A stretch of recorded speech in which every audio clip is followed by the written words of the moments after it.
문이 저절로 열리는지라.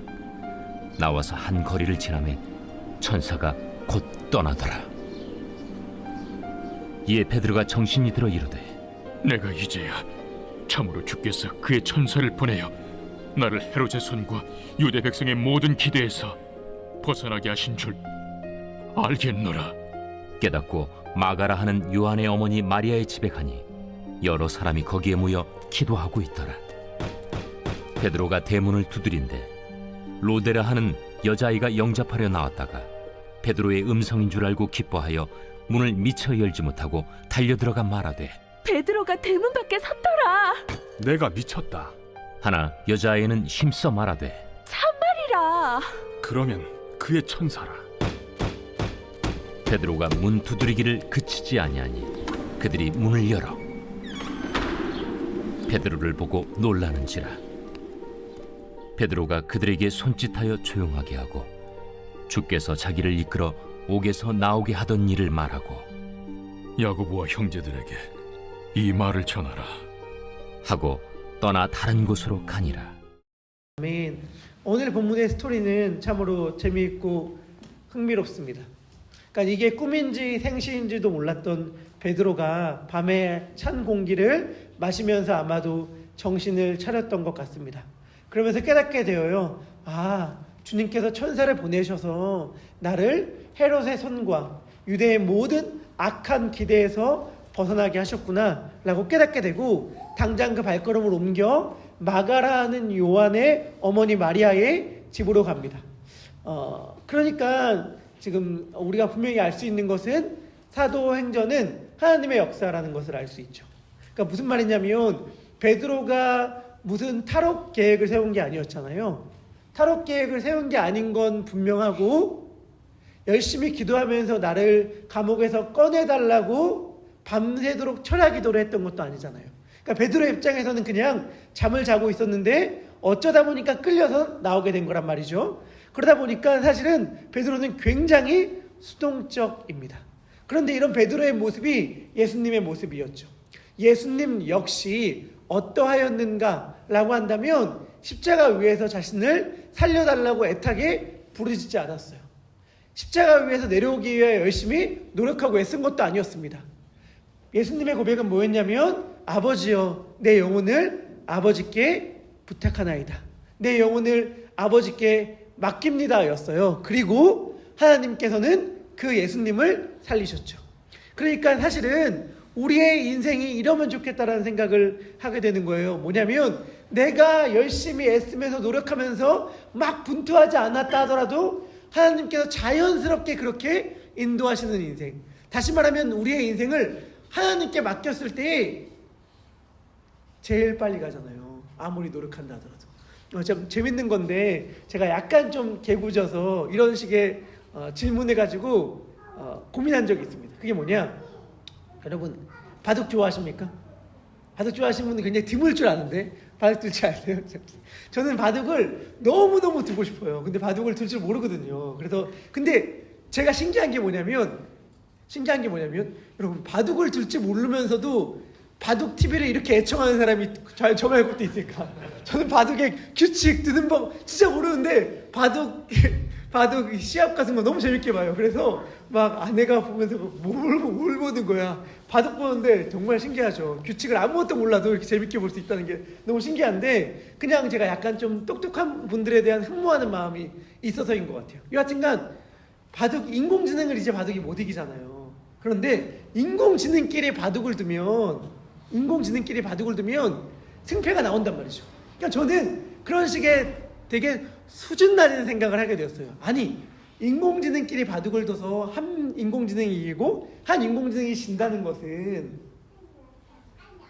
인공지능도 질 수 있다는 건데, 그러면 사람과 인공지능이 두었을 때 사람이 이길 수 있는 확률이 그래도 조금 있지 않을까? 왜냐하면 인공지능이 무적이 아니라는 거잖아요. 졌다는 거는. 진다는 건 인공지능이 무적이 아니라는 거니까 사실 사람과 인공지능이 바둑을 뒀을 때 사람이 이길 수 있는 가능성이 있지 않을까? 그 근거는 인공지능도 진다.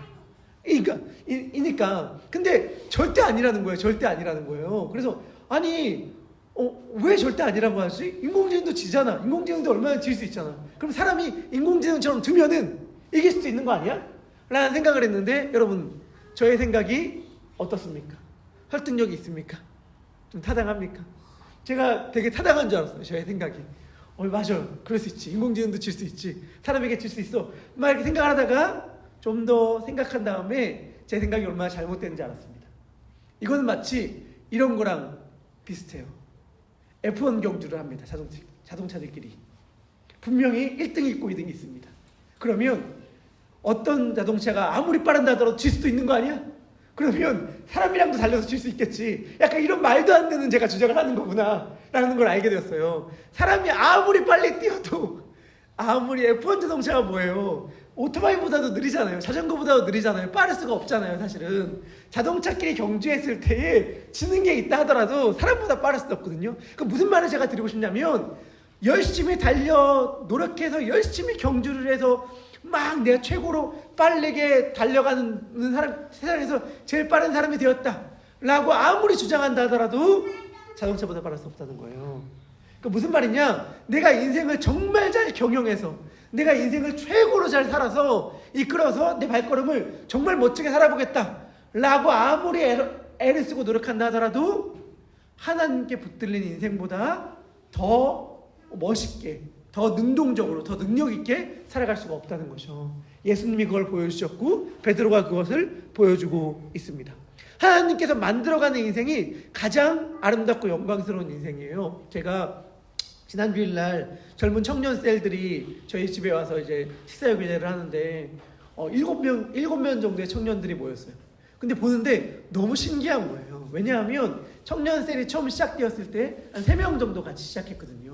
근데 그게 어느 순간 또 7명이 되어 있는 모습을 보면서 제가 숫자가 늘었네 이게 아니라 내가 좋았던 건 뭐였냐면 하나님이 이렇게 만들어 가시는구나, 이런 걸 느낄 수 있어서 좋았던 겁니다. 하나님이 이렇게 만들어 가시는구나. 우리 교회도 마찬가지고 우리의 삶도 하나님께서 그렇게 인도하십니다.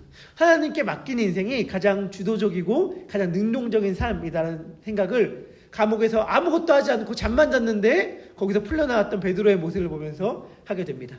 베드로는 그 밤에 마가라고 하는 요한의 어머니인 마리아의 집에 갑니다. 마가는 로마식 이름이고 요한은 히브리식 이름이라고 생각하시면 됩니다.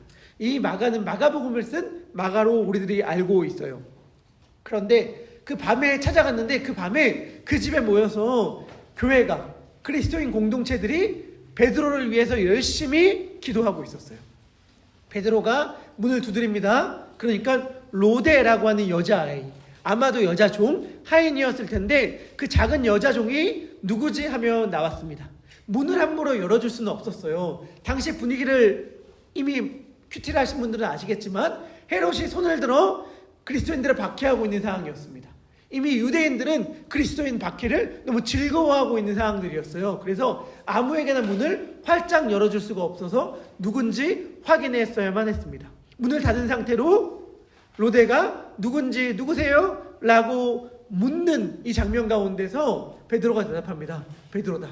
이미 그 여자 종은 베드로의 목소리를 알고 있었기 때문에 그 목소리의 주인이 베드로라는 걸 단번에 알 수 있었어요. 그래서 막 사람들에게로 가서 이야기합니다. 베드로가 돌아왔습니다. 베드로가 지금 문 앞에 서 있어요. 라고 이야기를 해요. 그 이야기를 들은 사람들이 누구냐? 라고 한다면 들은 사람들은 그 분위기가 흉흉한 와중에서도 밤중에 모여 함께 기도할 정도로 믿음이 있던 사람입니다. 정말 그렇게 뜨겁게 밤새 기도할 정도로 믿음이 있던 그 사람이 베드로가 풀려났다는 이야기를 듣자 그 여자아이에게 네가 미쳤다, 네가 제정신이 아니구나, 네가 헛소리를 하는구나, 이렇게 이야기를 해요. 그러니까 그 여자 종이 이야기하죠. 아니에요, 베드로의 목소리가 분명히 맞습니다. 제가 그 목소리를 알아요 라고 이야기하니 사람들이 말합니다. 그러면 베드로가 아니라 그를 지키는 천사인가 보다. 당시에 유대인들의 사고방식에는 각 사람마다 한 명씩 수호천사가 있다고 믿었거든요. 그게 천사인가 보다 라고 이야기를 했는데 그래도 계속 문을 두드리는 소리가 나니까 누군가에서 문을 열어보니 베드로가 서 있었습니다.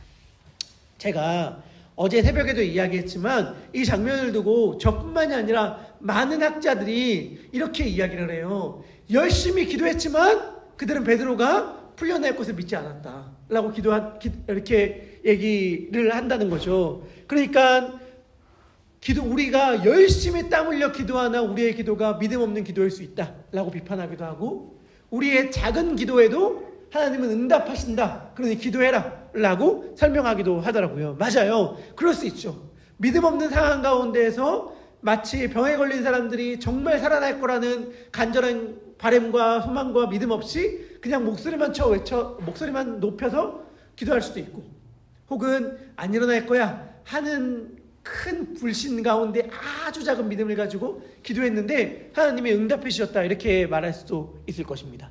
하지만 중요한 건 이거라고 제가 말씀드렸죠. 우리가 왜 그렇게 추측하지? 라고 하는 것. 우리가 왜 제자들이 기도했음에도 불구하고 믿지 않았다고 생각하는 거지? 왜냐하면 베드로가 풀려났는데 풀려났다는 것을 믿지 않았으니까. 그런데 제자들이 무엇을 위해 기도했는 줄 알고, 그러니까 이게 사실은 저한테는 조금은 새로운 눈뜸이었는데, 제자들이 무엇을 위해 기도했는 줄 알고 제자들이 풀려난 것을 보고서 제자들이 예수님을 믿는 사람들이 믿음 없이 기도했다고 말하는 걸까? 평가하는 걸까? 제자들이 뭘 위해서 베드로를 놓고 기도했을까요? 당연히 풀려나게 해달라고, 구출하게 해달라고 기도했다고 우리는 생각하지만 사실은 그 기도의 내용은 나오지 않습니다. 어떻게 알겠어요? 야고보가 죽은 상황 가운데서 베드로도 죽을 수 있는데 그때 그 영혼을 지켜달라고, 불안해하지 않고 두려워하지 않고 주님께서 그 영혼을 받아달라고 기도했는지 어떻게 알 수 있겠습니까?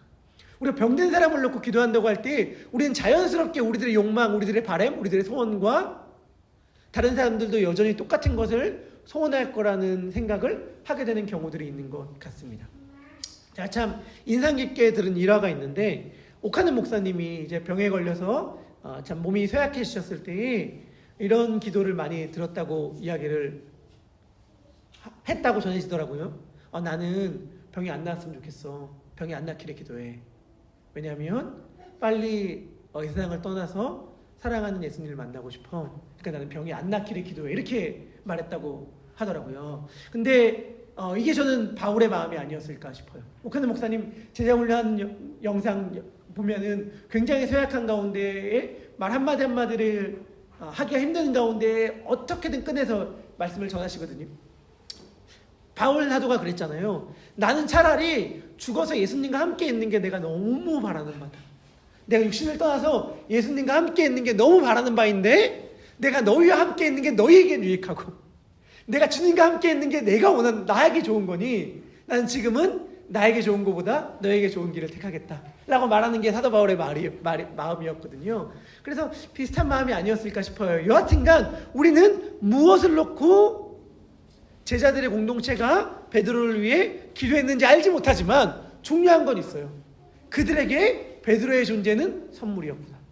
베드로가 와서 그들을 꾸짖지 않았어요. 이 믿음이 없는 자들아, 내가 풀려날 줄 알지 못하겠느냐 라고 꾸짖지 않았어요. 당연하죠. 왜요? 어떻게 꾸짖죠? 베드로도 몰랐는데. 자기도 뭐 풀려나기를 기대하고 소망하고 기도한 게 아니었는데 그냥 눈떠보니 바뀌었는데 어떻게 너희들은 믿음이 없다고 꾸짖을 수 있겠어요? 단지 자신의 존재가 그들에게 선물처럼 다가갔다는 사실을 보여줄 뿐이었겠죠. 하나님은 우리가 기도할 때 언제나 이렇듯 좋은 것으로 주시는 아버지이십니다. 우리가 무엇을 놓고 기도하든지 간에 제자들의 공동체가 예수님을 믿는 이 믿음의 공동체가 무엇을 놓고 기도했든지 간에 하나님 아버지는 그들이 기도한 것보다 더 크고 더 놀라운 것을 그들에게 선물로 주셨습니다. 우리들에게도 그럴 줄 믿습니다. 17절 이 한 절인데요. 제가 이 말씀을 정말 곱씹고 곱씹었습니다. 이 말씀은 이렇게 이야기하잖아요. 베드로가 그들에게 손짓하여 조용하게 하고 주께서 자기를 이끌어 옥에서 나오게 하던 일을 말하고 또 야고보와 형제들에게 이 말을 전하라 하고 떠나 다른 곳으로 가니라. 저는 이 말씀이 더 깊은 의미가 있을 것 같아요. 그런데 제가 새벽 말씀을 준비하면서 사실 시간적 한계 때문에 이 말씀에 대한 묵상을 생각보다 더 깊게 못해서 너무 아쉬운데 이 말씀을 곱씹고 곱씹으면 더 풍성한 은혜가 있을 것 같다는 생각이 들고 혹시라도 성도님들 가운데 27절의 말씀을 묵상하면서 주님께서 주신 은혜가 있다면 저에게 말씀해 주시면 너무 좋을 것 같아요. 그런데 제가 지금까지 깨달은 바는 이건데 지금까지 깨달은 바만 말씀드리겠습니다. 왜냐면 전 이 구절이 너무 궁금했거든요. 보세요. 베드로가 극적으로 탈출합니다. 그렇죠? 초자연적 기적으로 탈출해요. 초자연적 기적으로 베드로가 왜 탈출하는가? 다시 말하면 야고보는 죽었단 말이에요. 베드로는 탈출했어요. 그냥 탈출한 것이 아니라 뭐 간수가 잠깐 한눈을 팔았을 때 탈출한 게 아니라 말도 안 되는 기적. 두 쇠사들이 풀리고 4명씩 사조를 이뤄서 한시도 쉬지 않고 돌아갔던 그 감시망을 뚫고 첫째 파수와 둘째 파수를 지나 탈출하는 이 말도 안 되는 기적을 경험했다면 그 뒤에 뭐가 있어야 되잖아요. 그 뒤에 뭐가 있어야 되잖아요. 무슨 말이냐? 탈옥 사건이 사도행전에 총 3번이 나옵니다. 이것이 점점 더 강화되거든요. 그러니까 환경이 더 안 좋은 상태로 바뀌어요. 맨 처음에 사도들이 제사장들에 의해서 감옥에 갇혔을 때 풀려나는데 그때보다 이 베드로가 감옥에 갇혔을 때가 더 삼엄합니다. 더 감옥이 삼엄하고 더 철저히 감시가 되어요.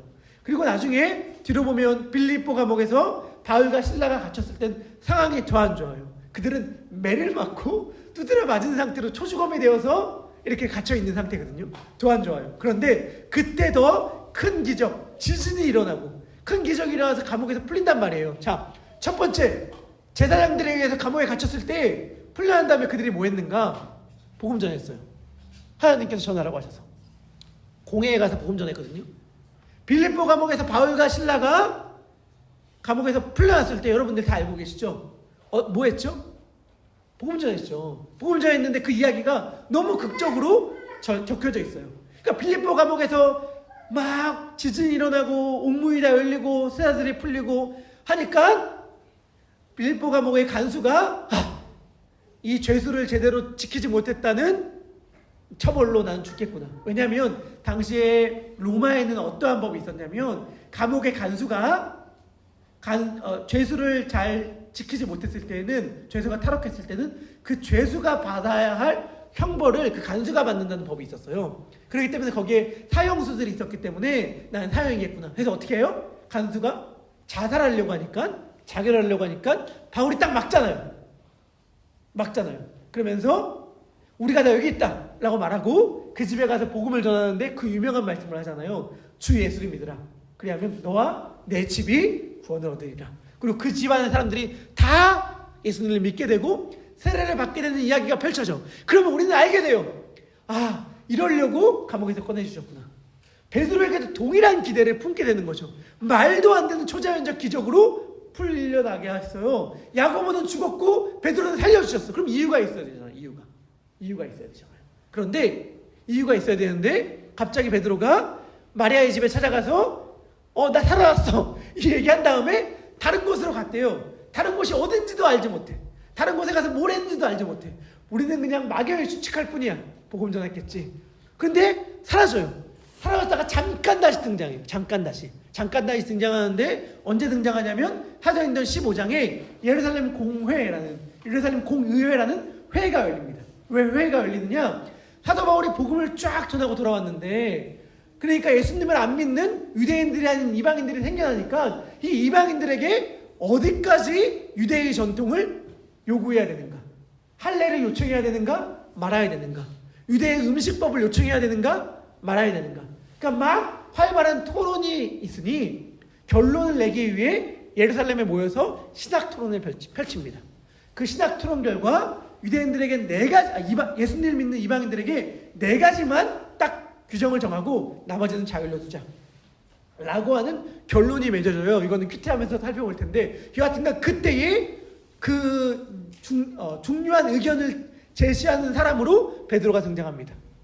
그러니까 12장에서 살아났던 베드로가 예루살렘 공회 때 잠깐 등장해서 이방인들이 예수님을 믿게 하는 것을 막지 마십시오 라고 발언해요. 그리고 베드로가 사라지고 사도행전에서 다시 등장하지 않아요. 그러니까 사실은 이게 너무 신기한 거예요. 왜 신기하냐면 이렇게까지 살려주셨으면 뭐라도 해야 되는데 뭐 안 하고 그냥 사도행전에 사라져. 뭐 안 하고 사도행전에서 사라져.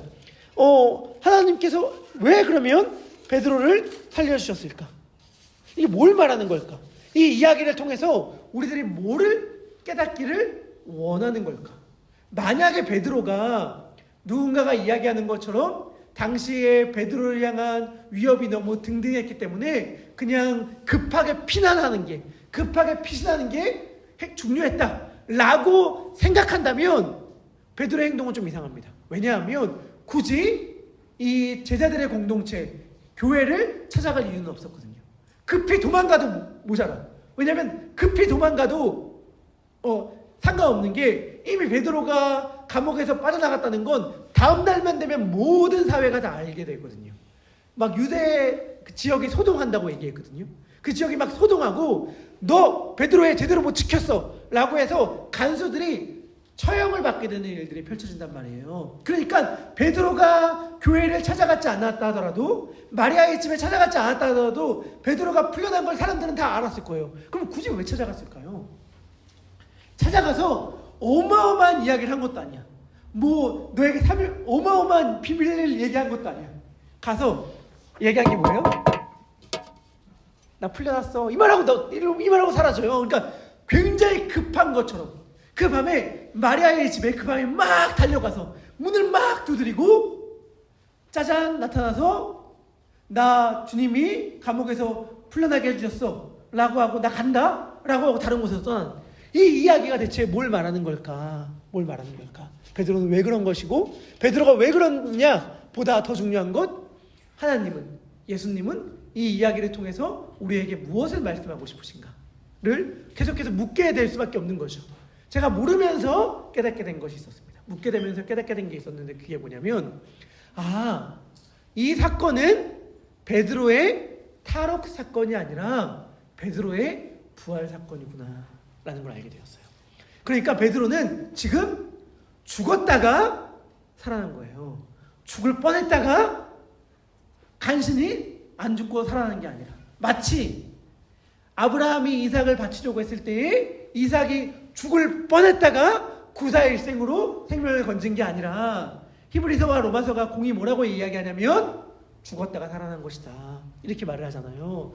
베드로 역시 마찬가지구나. 베드로는 죽기 전날 밤에 기꺼이 가까스의 감옥에서 탈출한 게 아니라 이건 베드로에게는 죽었다가 부활한 사건이구나 라는 걸 알게 되었어요. 그렇게 생각하고 말씀해 보니까 약간 과장이긴 하지만 저에게는 최소한 그렇게 말씀이 이해가 되면서 참 신기하고 놀랍다라는 생각을 하게 되었는데 그게 뭐냐면 베드로가 감옥에서 나올 때 첫째 파수, 둘째 파수를 지나서 쇠문이 열려서 시내로 나갔다 이렇게 얘기를 하거든요. 저는 마치 이게 예수님이 죽은 다음에 첫째 날, 둘째 날이 지나 셋째 날에 부활한 것처럼 느껴지는 거예요. 물론 약간 과장된 해석일 수 있지만 그냥 저에겐 이 베드로의 사건이 부활처럼 느껴졌고 이 베드로가 만난 제자들이 베드로처럼 느껴졌어요. 그러니까 베드로가 이 여종과의 대화와 이 여종과 교회라고 말할게요. 교회와의 대화들을 보면은 베드로가 옛날에 부활하신 예수님을 만나기 전에 나왔던 대화와 비슷합니다. 자, 이 여종이라는 게 예수님을 베드로가 3번 부인했을 때에 여종이 한 말에 베드로가 막 나 예수님 알지 못합니다 라고 부인하는 장면이 복음서에 나오는데 그때 쓰였던 단어랑 똑같거든요. 근데 그거보다 더 중요한 게 있어요. 누가복음을 보면 누가복음을 떠나서 신약선서 전체에 딱 2번 나오는 표현이 누가복음에 2번 사용되는데 그게 오늘 나온 표현이에요. 그게 뭐냐면 로데가 힘써 말하되 베드로가 맞습니다 라고 한 얘기가 누가복음에서 2번 쓰입니다. 누가복음 사도행전 각각 한 번씩 쓰입니다. 그게 누가복음에 쓰이는데 언제 쓰이냐면 베드로가 힘써 말하되 장담하여 말하되 죄송해요 제가 말이 헷갈려서 베드로가 예수님을 부인할 때에 예수님을 저 사람이 예수님과 한패입니다 라고 이야기하는 사람이 있었어요. 3번째 사람 누가복음에 보면 3번째 사람이 베드로를 향해서 아니 저 사람 예수님과 함께 다녔던 사람입니다 내가 장담합니다 라고 이야기할 때의 그 표현이 로데가 이 사람 베드로 맞아요. 제가 장담해요. 라고 했던 표현이에요. 이 사람 베드로 맞아요. 라고 로데가 장담하여 얘기했지만 교회는 믿지 않았죠. 그리고 그 사람이 베드로를 향해서 저 사람 예수님 아는 사람입니다. 라고 장담했지만 베드로는 그때 부인하죠. 그러니까 무슨 말을 제가 드리고 싶냐면 지금 베드로의 모습이 옛날에 베드로를 부인했던 사람들 앞에 섰던 예수님의 모습과 비슷하고 지금 제자들 교회들의 모습이 예수님을 부인했던 베드로의 모습과 유사하다라는 말씀을 함으로 베드로가 마치 예수님처럼 그 앞에 서 있다라는 말을 드리고 싶은 거예요. 이 제자들에게는 이 베드로를 만난 사건이 부활하신 예수님을 만난 사건이 작게 성취된 것과 비슷하다라는 이야기를 드리고 싶습니다. 그러니까 부활하신 예수님이 제자들을 만나 어떻게 했죠? 나 부활했다 라고 말하고 떠나셨잖아요. 나 부활했다 라고 말하고 떠나신 게 예수님이셨고 이 베드로 역시 나 살아났어 라고 하고 말씀하고 떠나는 것입니다. 그러니까 뭘 이야기하고 싶은 거냐면 사도행전의 역사는 늘 언제나 부활하신 예수님의 약속이 실현되는 역사이다 라는 말씀을 드리고 싶습니다. 부활하신 약속이 실현되는 역사를 계속 제자들에게 보여주면서 괜찮아. 환난과 어려움과 고난이 너희들에게 찾아와도 괜찮아. 왜? 예수님이 부활했고 우리들이 그 증인일 뿐만이 아니라 부활하신 예수님과 함께 우리도 날마다 부활의 은혜, 부활의 경험을 하면서 살아가고 있는 자들이야 라고 말하는 것이 사도행전의 이야기거든요. 베드로도 이야기하는 거예요. 괜찮아. 나 죽었다가 다시 살아났어.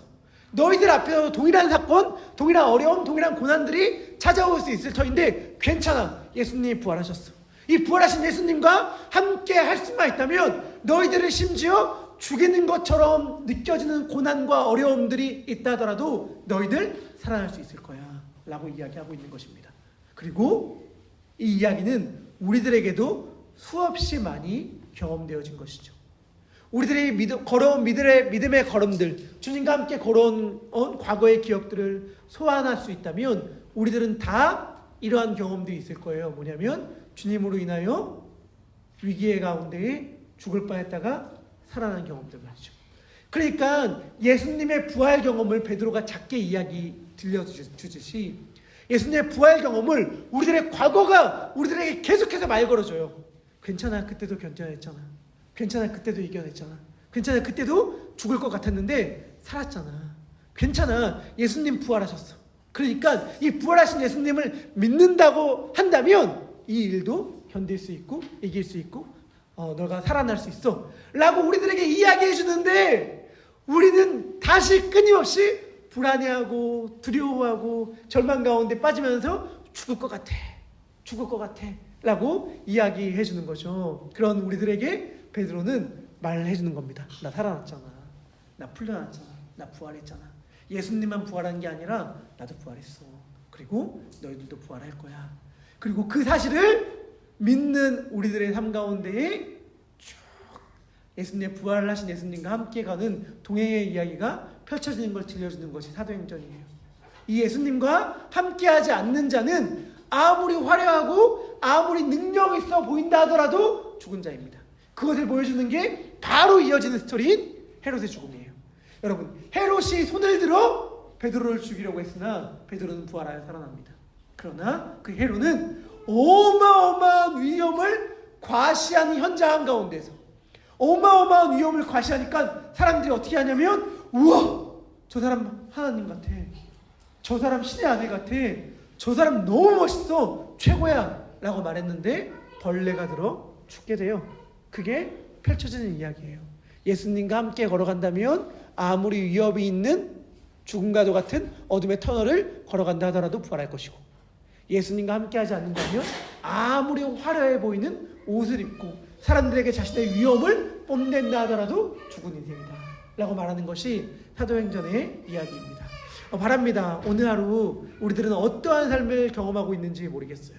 마치 우리가 걸어가고 있는 삶이 어두운 터널과도 같고 깜깜한 감옥과도 같고 죽음과도 같은 시간이라 하더라도 주님과 함께 걸어가기만 한다면 주님은 얼마든지 그 사망에서 우리를 일으켜 부활의 생명을 선물해 주실 것입니다. 바라기는 그 부활하신 예수님과 함께 걸어감으로 예수님의 부활 이야기가 우리들의 이야기가 되는 모든 성도님들이 되기를 소망합니다. 우리 그 사실을 생각하면서 함께 기도하도록 하겠습니다. 우리 말씀을 생각하면서 기도할 때 주님, 제게도 베드로가 갇힌 것과 같은 어려움의 순간들이 있습니다. 저를 힘들게 하는 사람들이 숨 쉴 틈을 주지 않고 침 삼킬 틈도 주지 않아 너무 어렵습니다. 저의 두 발에는 쇠사들이 매어 있고 저를 가둔 감옥은 2중 3중으로 되어 있어서 답답하여 숨 쉴 수가 없습니다. 그러나 주님과 함께 한다면 이 모든 상황에서도 얼마든지 제가 다시 부활할 수 있음을 믿습니다. 그리고 이미 주님은 숱한 과거의 경험 가운데 저희들에게 그렇게 일하여 주셨습니다. 죽을 것 같은 순간에도 절망과도 같은 어둠의 상황에도 주님은 저희들을 건지셔서 지금 여기까지 인도하여 주셨습니다. 그러기에 지금 이 시간도 주님께서 이야기하여 주실 줄 믿습니다. 살게 하여 주실 줄 믿습니다. 베드로가 문을 두드리며 이야기합니다. 문을 두드리며 나와보라고 말합니다. 주님이 나를 살려주셨다고 이야기합니다. 이 말은 주님이 너도 살려줄 거야 라고 하는 이야기예요. 우리 그 사실을 생각하면서 주님을 믿겠습니다. 주님을 신뢰하겠습니다. 결국 무너지거나 좌절하지 않겠습니다. 우리 이러한 마음을 담아서 함께 기도하도록 하겠습니다. 우리 같이 기도하겠습니다. 기도합니다. 하나님 아버지, 기도합니다. 베드로의 노크 소리가 계속해서 들립니다. 나와보라, 나와보라. 나오보니 베드로가 이야기해 줍니다. 주님이 나를 살려주셨습니다. 주님이 나를 끄집어 주셨습니다. 주님이 나를 부활시켜 주셨습니다. 다시 살아나게 하셨습니다. 나를 다시 살아나게 하신 주님께서 당신도 다시 살아나게 하실 것입니다. 지금 이 시기가 아무리 어둠과 절망이 짙게 드리운 시간이라 하더라도 주님이 당신을 살게 하여 주시옵소서 믿습니다. 주님, 이 음성을 듣게 하여 주시옵소서. 이 베드로의 노크 소리에 문을 열게 하여 주시옵소서. 문 앞에 서 있는 베드로를 만나게 하여 주십시오. 그리고 주님, 소망합니다. 우리가 다른 누군가의 베드로가 되게 하여 주십시오. 우리가 다른 누군가의 베드로가 되게 하여 주세요. 하나님 아버지, 그리하여서 우리를 보라고, 죽음과 절망 가운데 있던 우리를 주님이 살리셨다고, 그러니 당신도 살아날 수 있다고 이야기하는 베드로가 우리가 되게 하여 주시옵소서. 하나님 아버지, 그리하여 우리의 삶 가운데 일하신 예수님을 자랑하게 하여 주시옵소서. 우리의 삶 가운데서 역사하시고 부활하사 우리와 동행하신 예수님과 함께 돌아가는 은혜와 축복이 있게 하여 주시옵소서. 하나님 아버지, 이 베드로의 노크 소리가 우리들의 마음 가운데 울리게 하여 주시옵소서. 이 베드로의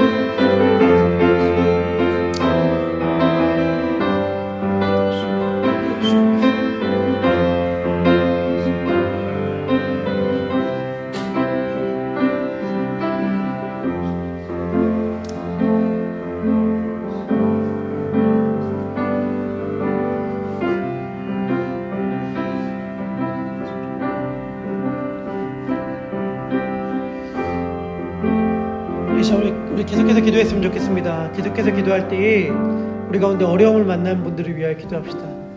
우리도 모르게 한숨 쉬듯 이러한 이야기가 나올 때가 있죠. 너무 힘들다. 진짜 너무 힘들다. 정말 너무 힘든 삶을 살아가고 있을 때에 기도도 되지 않잖아요. 그런데 제가 생각해 보니까 너무 힘든 삶을 살아가면은 기도도 되지 않는데, 그런데 기도하는 사람들이 옆에 있을 수는 있겠더라고요. 내가 기도를 못하는 그 순간에도 내 옆에서 누군가가 나를 위해 기도하는 것은 가능하구나 라는 걸 알게 되었어요. 베드로가 잡히기 전날, 그러니까 잡힌다는 건 이미 잡혀있는 상태니까 죽기 전날 밤이라는 건데, 죽기 전날 밤에 베드로가 할 수 있는 게 뭐가 있었습니까? 아무것도 없었어요. 베드로는 그래서 그냥 잤어요. 그런데 교회가 그를 위하여 기도했습니다. 그리고 하나님은 그 기도 가운데에 응답하여 주셨습니다. 좋은 것으로 응답하여 주셨어요. 그게 하나님이셔요. 우리가 힘든 분들을 위하여 기도할 수 있다는 것이 얼마나 감사한지 모르겠습니다. 이 시간 우리 기도합시다. 너무 힘들어서 기도조차도 나오지 않을 그분들을 생각하며 기도합시다. 육신의 연약함으로 인하여 힘들어하는 분들, 이 질병이 언제쯤 끝날까? 아니 끝나기는 할까? 라는 불안감과 두려움으로 인하여 힘겨워하고 있는 분들, 사업의 문제들로 인하여, 직장의 문제와 경제의 문제, 관계의 문제들로 인하여 고통받고 있는 분들이 계십니다. 그리고 신분의 문제들, 자녀 잉태의 문제들, 가족 구원의 문제들, 사업의 문제들로 인하여 힘들어하고 있는 분들도 계시죠. 우리 그분들 아시잖아요. 한 분 한 분 떠올리면서 기도합시다. 주님의 은혜를 베풀어 주시옵소서. 사망 가운데 다시 일으키시는 부활의 은혜가 있게 하여 주시옵소서. 그리고 여러분들이 원하는 간절한 기도의 제목으로 기도하세요. 낫게 하여 주시고, 잘 풀리게 하여 주시고, 예수 믿게 하여 주시고, 잉태케 하여 주시옵소서. 그러면 우리가 기도하는 것보다 훨씬 더 크게, 좋게, 선물처럼 우리의 기도 가운데 주님은 응답하여 주실 것입니다. 이 시간 우리 가운데 어려움을 만난 이들을 놓고, 그리고 나의 어려운 상황을 놓고 좋은 것으로 응답하실 아버지를 소망하며 함께 마음을 다해 기도하도록 하겠습니다. 기도하겠습니다. 하나님 아버지, 기도합니다. 우리 가운데 하나님께 간절한 기도의 제목을 듣고 계신 분들이 있습니다. 8분의 하나님 아버지 암 투병 가족을 둔 성도님들이 계십니다. 하나님 아버지, 우리 회원자매님의 어머님과 성원 형제의 어머님, 주도지사님의 어머님과 현민 지사님의 아버님과 현진 지사님의 시어머님과 저희 자매님과 준혁이의 어머님과 민정 지사님의 어머님 기억하여 주시고, 그 모든 어려움 가운데 주님께서 그 위로를 불어주시옵소서. 박준일 지사님과 박준일 지사님과 우리 함께 하여 주셔서 하나님 아버지 회복케 하시고 일어나게 하시고, 하나님 10월달에 주사를 맞을 수 있도록 스케줄이 조정되는 은혜가 있게 하여 주시옵소서.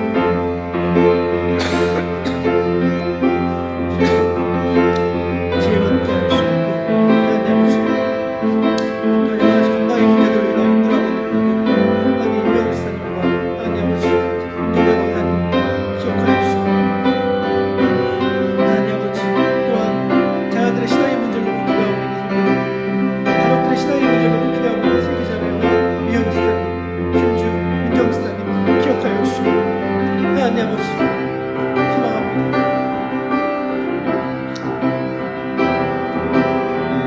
우리 가운데 또한 신분의 문제를 놓고 기도하고 있는 성도님들 계십니다.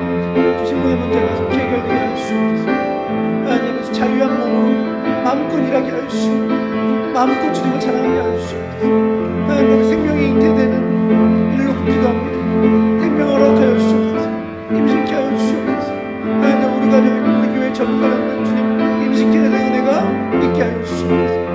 하나님 아버지 한 분 한 분 가운데 주님께서 친히 피 묻은 손으로 안수하여 주시옵소서. 생명이 잉태케 되는 놀라운 은혜의 역사가 있게 하여 주시옵소서. 주님 소망합니다. 사업의 문제를 놓고 기도하고 있는 성도님들, 취업의 문제를 놓고 기도하고 있는 성도님들, 경제적인 문제를 놓고 기도하고 있는 성도님들 함께 하여 주시옵소서.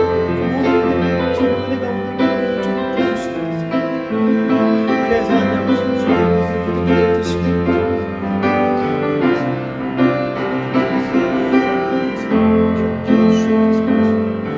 주님 소망합니다. 주님 기도합니다.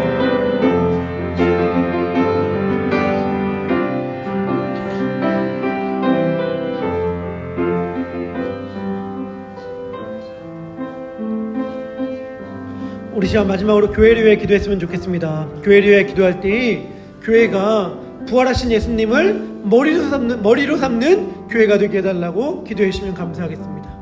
그리고 이 예수님을 사람들에게 드러내 보이고 자랑하고 증거하는 교회가 되게 해달라고 기도해 주시면 좋겠습니다.